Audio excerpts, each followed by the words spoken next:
Hello everyone, and thank you for tuning in. Tully Burnalot here, coming to you straight from the wonderful land of Portugal. Thank you for tuning in to the very first gaming video in quite some time. And no, this is not being done because Total Biscuit released a video regarding this about a week or so ago. Mr. Bain simply beat me to it. I did in fact have the key for this for some time. Unfortunately, as I have pointed out, I do have a full schedule and it gets a bit hard, sometimes. But never mind that. You might also notice that I'm speaking a bit more calmly, a bit more paced.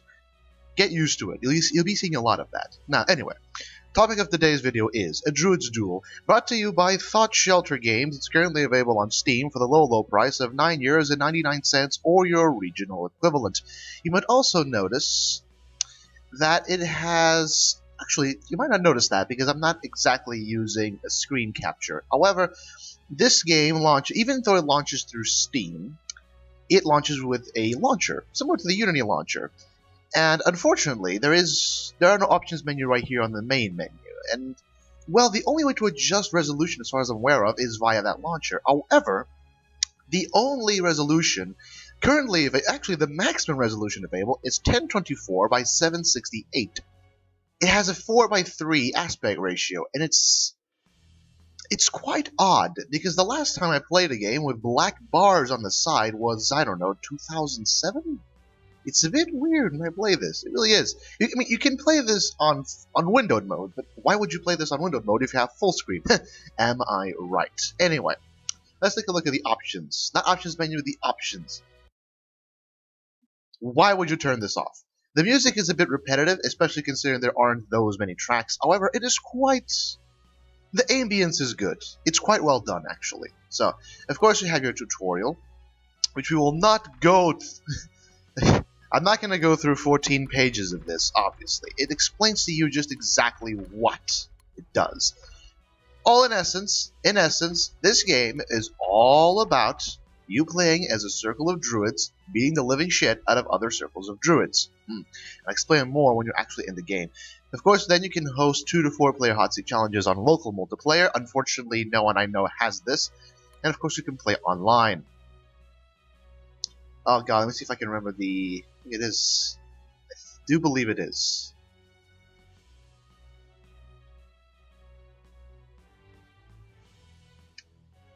There we go.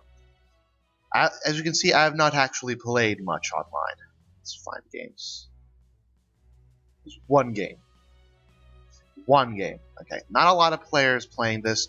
I'm assuming that there's going to be a lot more players, considering that Total Biscuit is in fact curator and is in fact recommending this game, sort of. It was a positive-ish review, I believe, at least from my perspective. Anyway, let's go to the campaign, shall we? I'm going to explain to you a little thing before we go to the actual campaign. When I received the email with the key for this game, I was told, please, start this out on Adept, on Initiate, mind you, before you go up to Adept. And I was like, you know what, I'm a smart person. I have a 16 grade average out of 20. I mean, I think I can tackle a video game. Long story short, I was very wrong. I was very, very, very, very wrong. This game is merciless, and the AI is merciless. Either that, or I'm a complete idiot. Let's explain to you how this works, shall we? And yes, it is those fancy misspelled words. Welcome, Druid. Of course, blah blah blah blah, blah blah blah blah. No one cares. You're here playing as the Guardians, the blue ones, right? And this is your playing field. As you progress through the campaign, you will get different types of field. Different types of tiles will provide different amounts of mana per turn, because mana, as you can see here, is your main resource. Mana accumulates based on how many tiles you have and how many of each tile you have. So I believe these tiles produce 2 mana per turn, and ones that look like Savannah-ish, or maybe just like hay bales, or whatever the hell, I forget the names, are worth 3 mana per turn. Deep Frost, or like whatever the hell it's called, it's worth 1 mana per turn, etc., etc. The whole point is, different types of tiles produce different amounts of mana, and of course, that's part of the whole strategy of the game. because mana does not transfer between rounds. Imagine you have a grand total of 35 mana ticking. Imagine you start a round with 35 mana. You can waste not even a single point of it, and you won't get 70 mana. So, the whole point of the game is trying to manage your mana to use it in a single round, because you're not going to be able to just stockpile it and unleash fury upon your enemies. Of course, if you click your little thingies here, as you can see, it will show you a couple of interesting informations. Normally, as you can see, for instance, here, the Guardian can only move once. One tile on any direction, as you can see here. However, you can also turn into a wolf, which I will not do because I kind of need to destroy that one there. Just click that. The Wind Rider, as you can see here, can turn into an eagle. The Snarlclaw, which it's one here. I don't know if you can see my cursor. It's one here. The Snarlclaw is your basic melee attack beast monster that can transform into Mama Bear.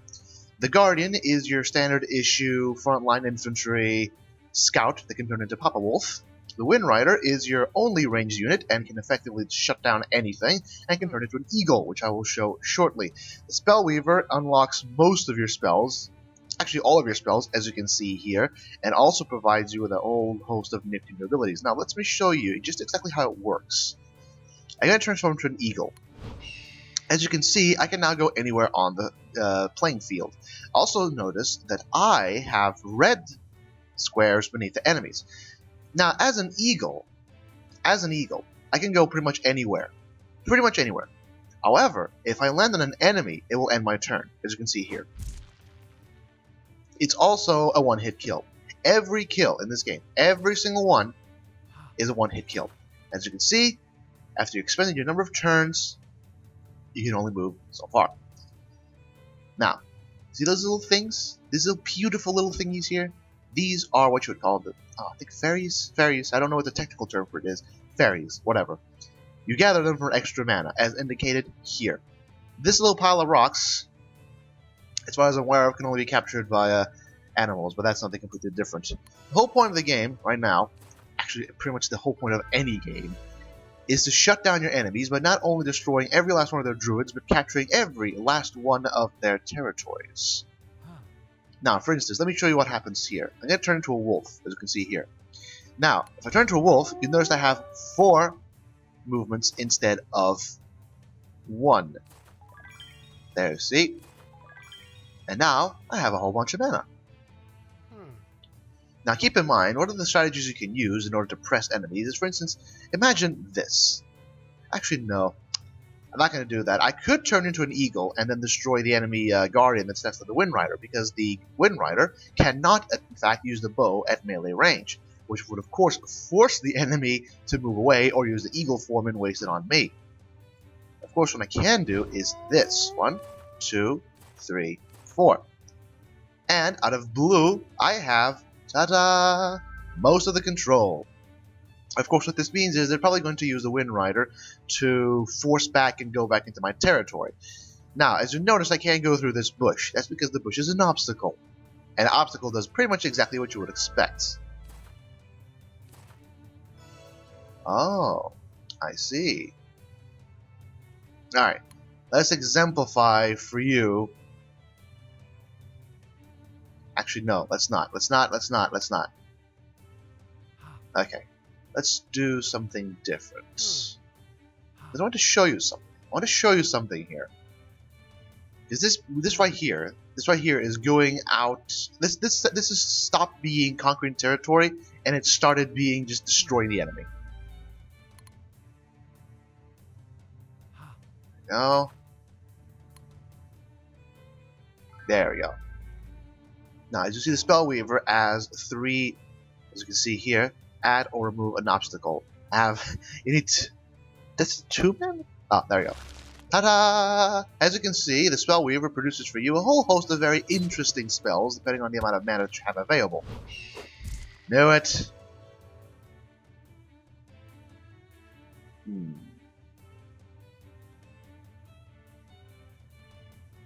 This is the time to put in a Snarlclaw, as you can see here. Of course, you hit the one there. There we go.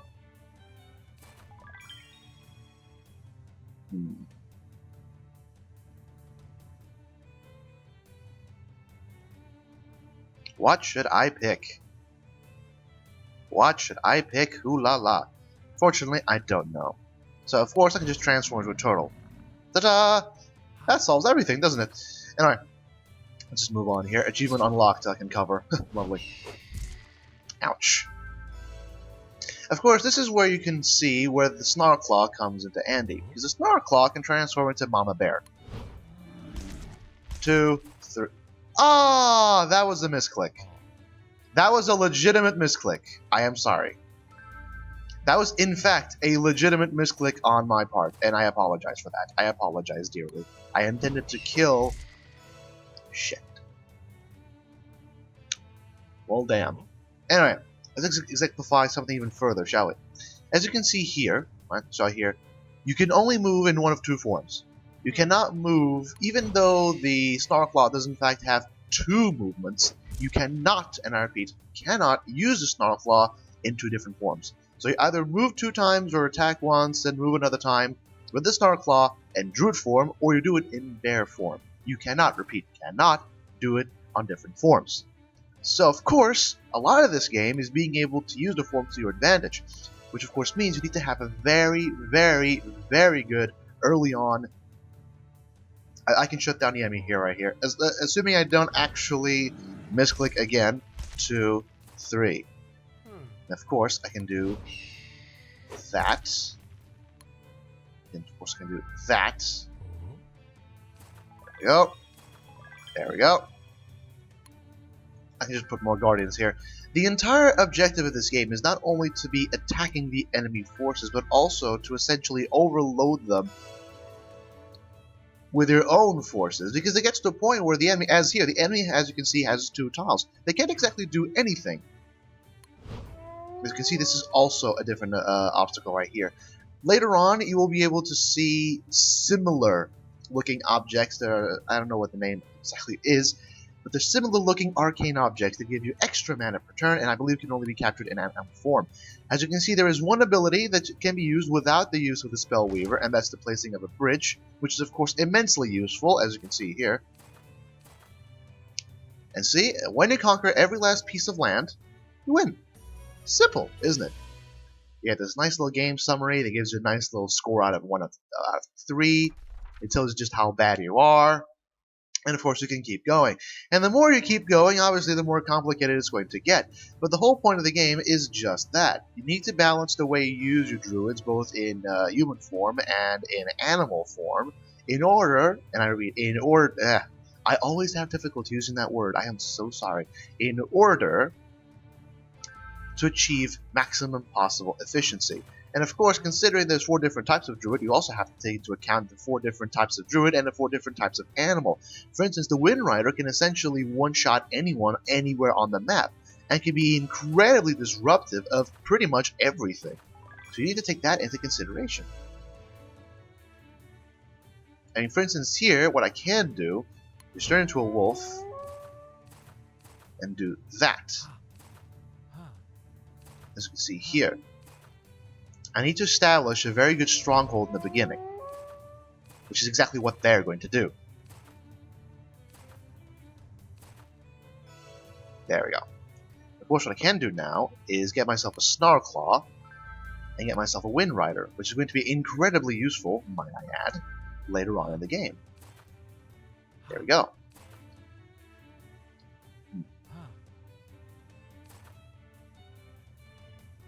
Go and move on. This is one big demented game of as you can see here.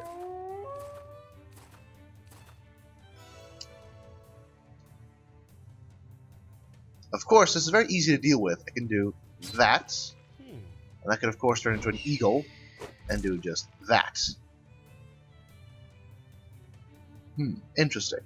See, I could use, but I won't. I'm going to do this, and then I'm going to use this guy's wolf form.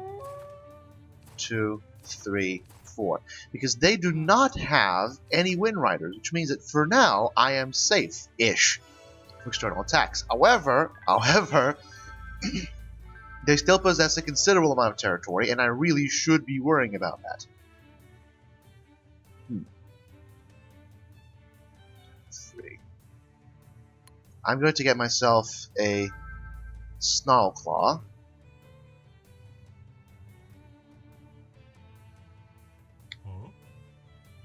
I think I might just do that right here. Ah, there we go.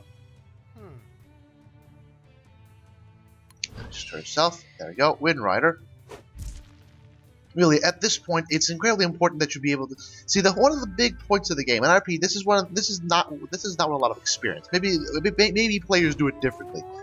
But one of the points that crafty fellow, aren't you? Ouch, that hurt. That actually hurt. One of the points that I realize is important with this game is a simple ability that you need to be able to control enemy Wind Riders, because they can essentially completely shut down any, and I mean any and all strategy you have going. Because out of the blue, they just kill your most important asset, and then you're left grasping at straws. However, I am putting some pressure on the enemy here. And really, this is the entirety of the whole game right here. It's not that complicated.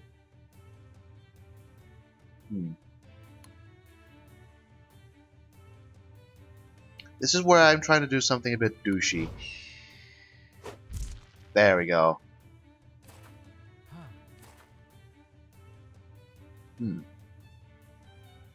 I will place a Spellweaver, and I will then use this Wind Rider to defeat that Wind Rider to essentially corner the enemy. Ah, there we go. It's a beet plant. Wonderful.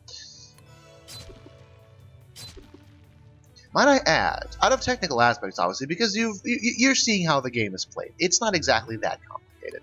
In terms of how the game is played, it's a nice balance, really. And you can't exactly see it here, maybe because I'm actually rested, and maybe because I'm actually using my brain. But the AI can get really complicated and difficult to handle later on.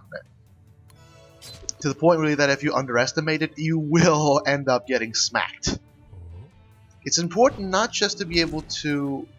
In fact, this is one of the things I actually had to deal with myself, is to defeat the notion, to defeat this really ingrained notion of turtling, pardon the pun, turtling or holding your cards. No, you need to use the cards as fast as you can, because if you don't, the enemy will, and then you're completely screwed, because they're just going to put more and more pressure onto you until such a point as you cannot recover. Now, as you can see, turn to wolf here. 1, 2, 3, 4. As you can see, these ones, the ones that are brownish, that look like Savannah-ish, are the ones that will give you more mana per turn. Which, of course, brings in a whole different type of question into the game, which is what types of tiles are you going to prioritize? And, of course, keep in mind that the enemy is going to have different dispositions, and often, as you can see here, ouch, often, they will end up having a lot better stuff than you.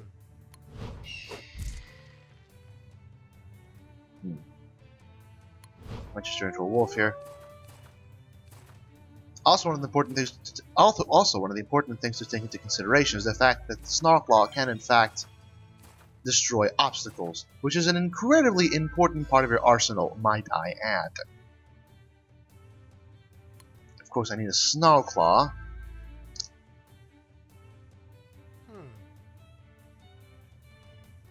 So I think I'm going to defeat that one, because that one's a bit too far away, and I can just block it with my Guardian.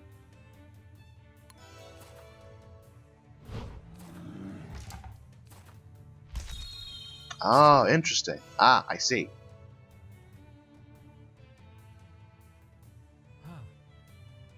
Come on. 1, 2, 3. There we go. I think I will hold my cards and play that. Okay. Because you do need a lot of stuff. You do need a very big amount of stuff. The second you start losing, numbers of druids is the second you're pretty much screwed. And I'm pretty much just giving you some gameplay videos, because really that's the best way I can tell you how to choose a game or not, isn't it?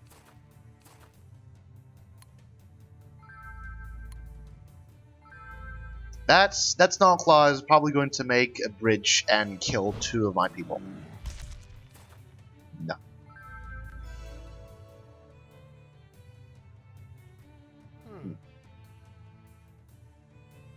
Wait, what? And click it. There we go. Turn it into an eagle.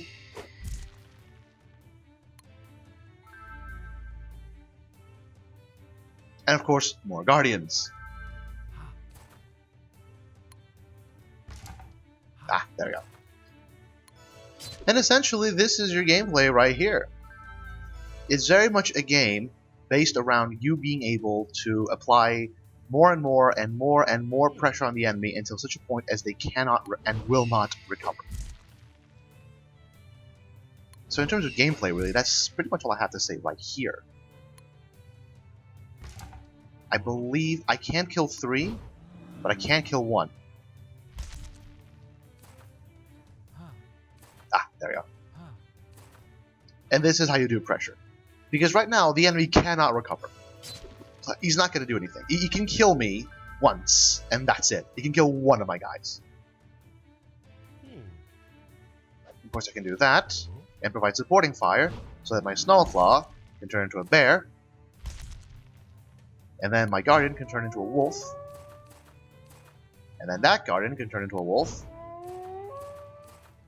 And as you notice, this tile on the top left is not actually mine. The whole point of the game is not just to get every tile, it's to be able to capture all of the enemy's tiles. So in terms of gameplay, this is pretty much everything that you need to know. I mean, sure, the games get a bit more complicated, and I like to show you... Ah, there it is. I wanted to show you that. I wanted to show you... Yellow circle really wants to keep us from the stone. Be brave and forge ahead. Now, if you capture this stone, you get bonus mana. I mean, really bonus mana. So basically, it's going to be a very big battle for the stone. As you see in animal form, you can click on it, and ta-da! You can sacrifice your movement, and you can get the stone. The stone will give you a whole bunch of mana. It's incredible. It really is. As you can see, the more you go, the bigger the levels are going to be, the more complicated the levels are going to be, and the more difficult it will be for you to handle the enemy, because it's going to be a lot of people. A lot of people going after you. Snarlclaw.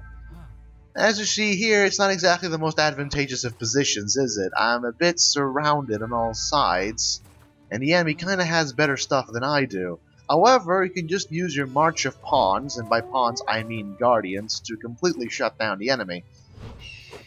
God damn it.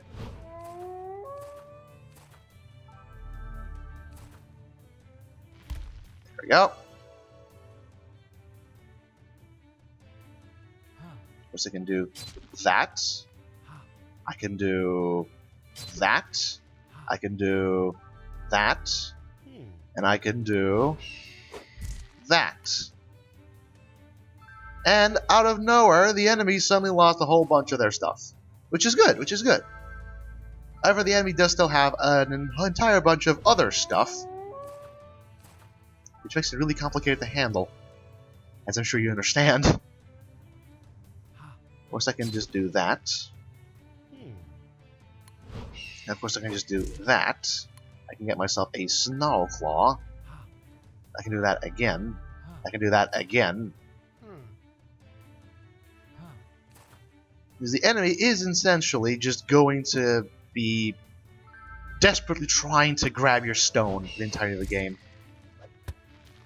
Ow. Ow, that's not fun. Let's see if I can shut down someone here. Ah, there we go. I can turn into an eagle and destroy that one. I can turn into a bear and destroy those two.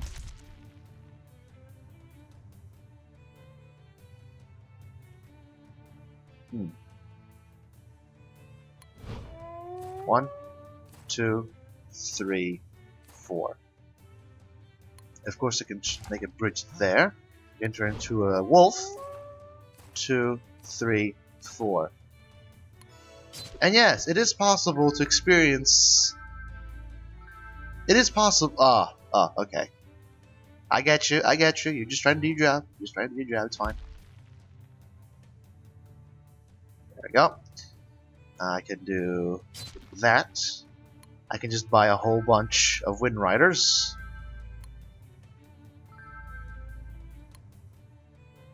What was I saying? Spellweaver. It's Waywalker. Sorry. I'm actually very sorry. Okay. 2, 3, 4.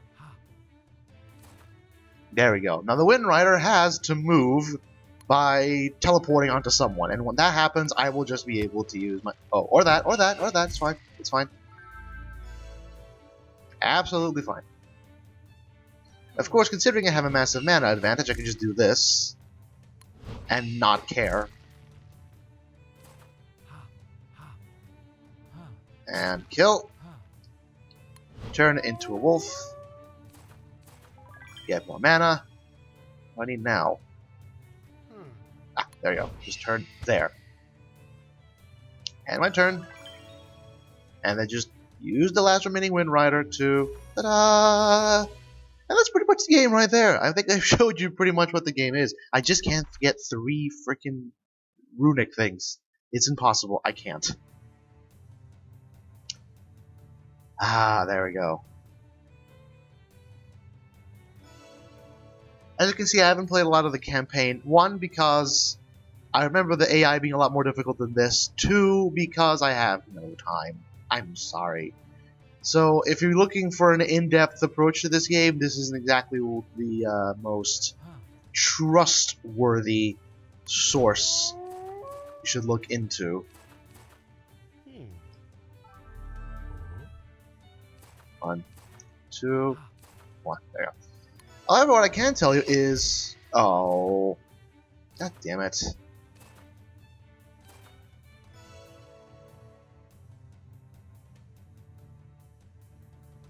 I'm actually quite disappointed. I am, in fact, quite disappointed. Can you tell in my voice? Oh well. Need to get myself a Snarlclaw. Again. Oh, and just enough mana. Just enough to turn into a wolf. Unfortunately. I'm probably gonna get myself Blitzkrieged. Yep. Yep. This is why I say... handling the Wind Riders is one of your biggest concerns. Because if you don't, you're going to end up completely screwed over. As myself. By this point, I'm just handling myself via the use of this. Because it's going to get to the point where the enemy can, in fact, just completely overwhelm me. And it's not going to be nice when that happens.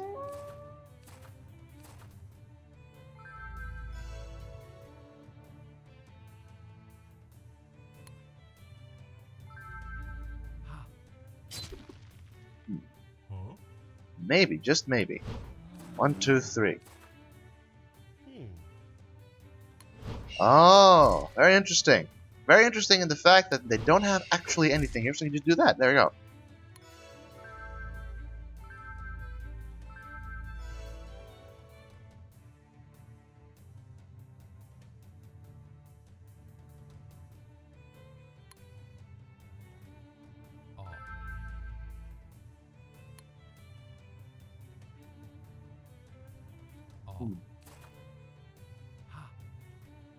I have an idea.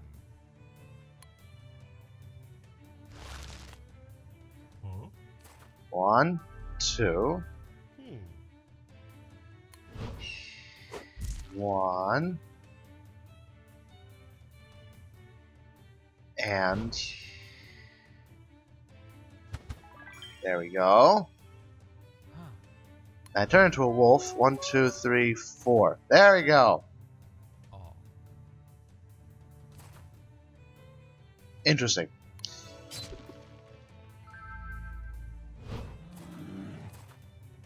You can only kill one.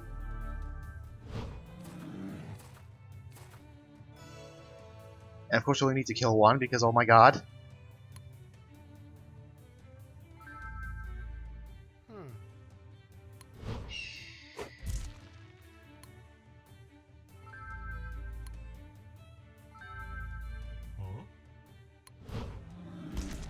Two, three.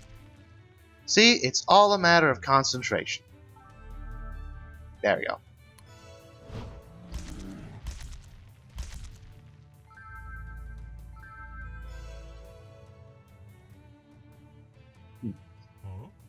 And this one.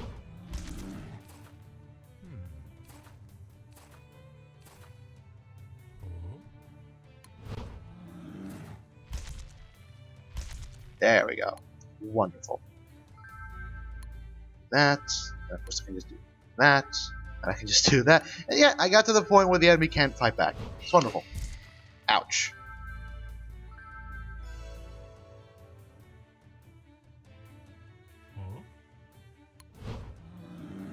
One, two, three.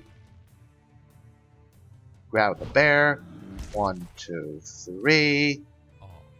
1, 2, 3. Go there, and we win. So in terms of gameplay, this is pretty much all I can show you without the video just getting way too long. So let's just look at this from a different perspective, shall we? The whole point is, and here the game, just look at the UI.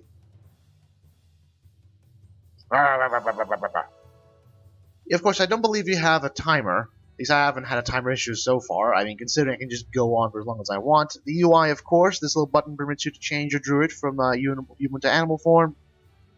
This one allows you to place a bridge. These 4 are your standard issue summon more druid buttons. This one this one doesn't actually steal a plot of land. Oh god, I don't remember what that is. I do remember that the second one. Oh, there you go. There you go. This one adds or removes land. As you can see here, you can just remove land, or you can just add land, which of course functions pretty much just like the bridge, except I'm assuming you can also use that land to gather more mana. This adds or removes an obstacle, as you saw, and this steals a piece of land. As you can see here, it also has a small number. That's their mana indicator, and of course it has a small hotkey, which I believe that's a D. This, of course, button here allows you to revert to the initial part, to the beginning of the turn. If you screwed something up, you'll be able to do it again. This one, of course, ends your turn. This one, of course, offers a whole host of options. This one allows you to go back to the beginning. This, of course, gives you a help mode. This, of course, stops or plays the music. In terms of music, it's not exactly what you would call diverse. There isn't a lot of diversity in the music. It's just a couple of, maybe just 1 or 2 tracks. But I find them to be... They're not annoying. And that's saying something. They're not annoying. And they do quite in fact fit the overall theme of what you're going for here. So it's not like they're not doing anything right.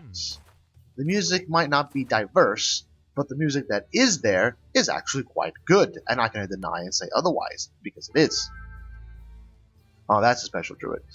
When it comes to animation quality, I very much like it, because most of the time it is sorta-ish, not gonna say static, sorta static-ish, not spellboard, game board tabletop stuff. Most of the time.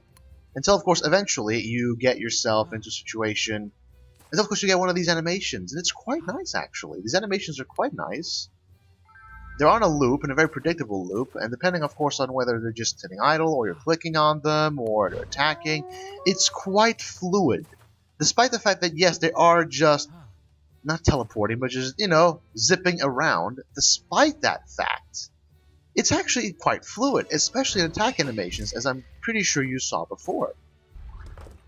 Ah, there we go. You just made land.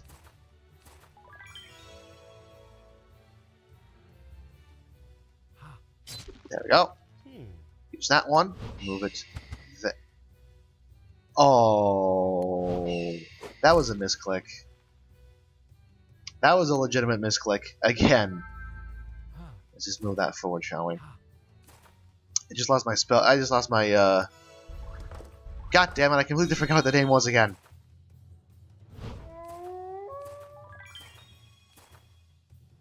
I completely forgot what the name was. I'm sorry. Okay, just do that. It is a Waywalker. However, I don't want to make a Waywalker. I want to do that. And then I want to do that. And then I want to turn into a wolf and slowly capture more and more territory. And of course make myself another guardian. Then of course bring the guardians here. And that's pretty much it. In terms of, as I was saying, in terms of animation quality, it's actually quite good.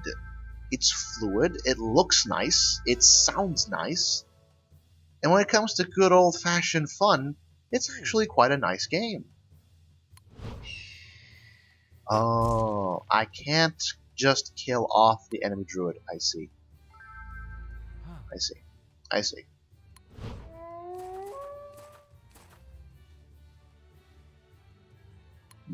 Interesting. That presents a very interesting challenge. Not the least of which is as you can see, he can in fact just completely shut me down via the simple fact that he can destroy land. So I'm gonna have to do here, get myself a Waywalker myself.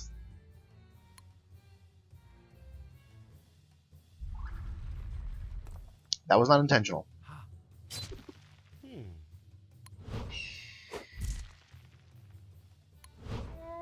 1, 2, 3, 4.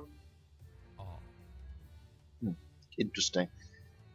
There we go. I don't want to risk going closer. And I just did, didn't I? Because I wanted the fairy.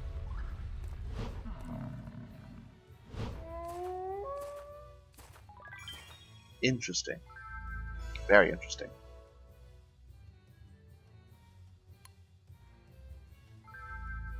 At this point, the enemy is pretty much just trying to completely destroy everything.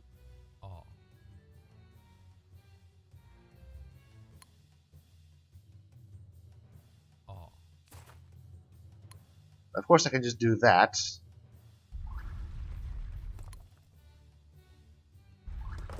Do that. There we go. Add another.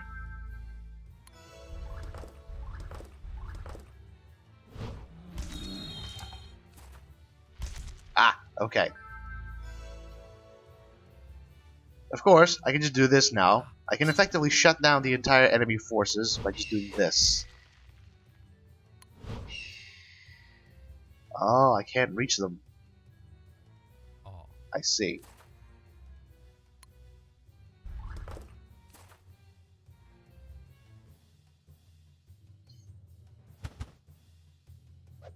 Ta-ta! I win! Oh, yes. Oh. Or not. Or maybe I don't win. As that showed me, didn't it?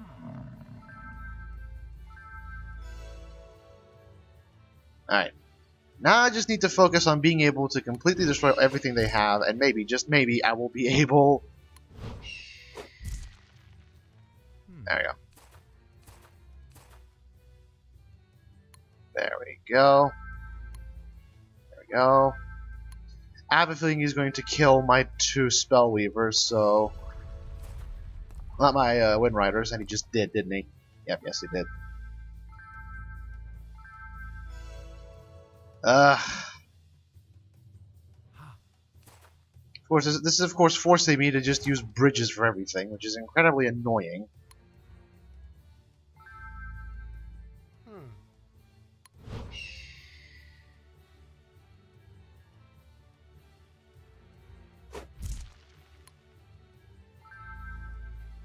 There we go.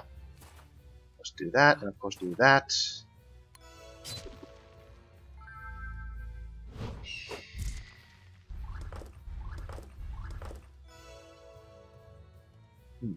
Interesting.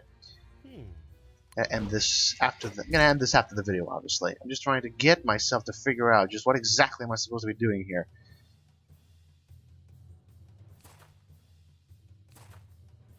Of course, steal that plot of land and add a small bridge. Turn into a beastie and do that. And I'm probably going to have my forces obliterated again, courtesy of the Spellweaver. Or not. Because now he's running out of mana.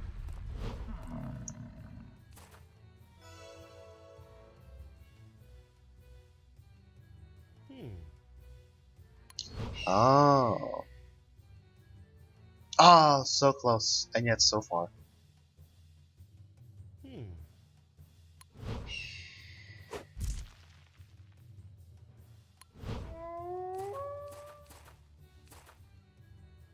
Interesting. Very interesting. So So if I do that, turn into a wolf. Ah, there you go.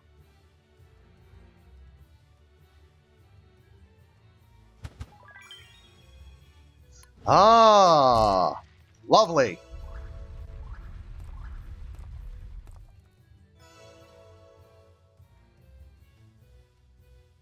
There isn't much you can do now. Fortunately, I'm going to need to rebuild the entire playing field because holy crap. I just screwed myself over, didn't I? There we go.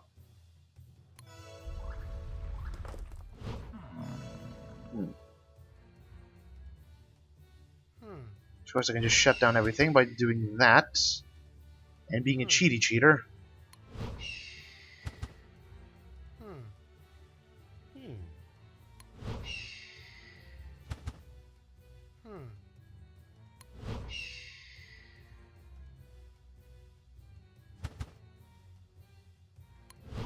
And ooh. What more do you want?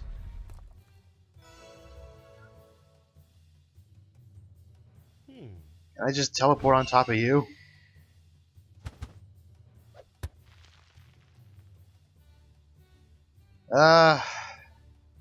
Okay, we get it, we get it.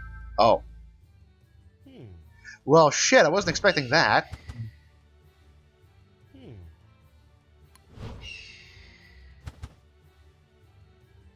I was actually not expecting that. Alright, let's start adding land, shall we? And some more guardians, because we're going to need those. And of course, another Wind Rider, just in case. More guardians.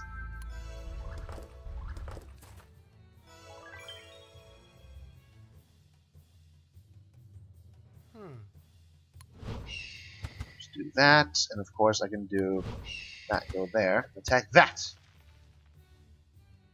Ah, okay. I win, I think. There we go. Oh, okay. Huzzah! And that's pretty much the game right there. Wow, 1 out of 3. Wonderful. That's pretty much the game right there. In terms of gameplay, it's solid. It's well designed. It's very quite balanced. And this is on Adept, mind you. I have no idea how it's going to be on much harder difficulties. No, this is even Adept. This is Initiate. There's a nice little balance going. The art style is cutesy and it's nice. I like it. Personally, I like it. The animations are fluid. They look good. The music, even though it's repetitive, is still appropriate, at least on my point of view. And really, it's fun. I would keep going on and on and on and playing this, but unfortunately I can't, otherwise it'd be hours here. But otherwise, this is a very fun game. This is a very fun experience. A very nice, enjoyable experience, mind you. So if you want to grab it, it's currently available on Steam for the low price of $9.99. So go grab it before it goes away. Anyway, thank you for tuning in. Thank you for tuning in. Please stay tuned into the next video, which will hopefully be of gaming content as well. I'm trying to get myself back into a schedule. And goodbye.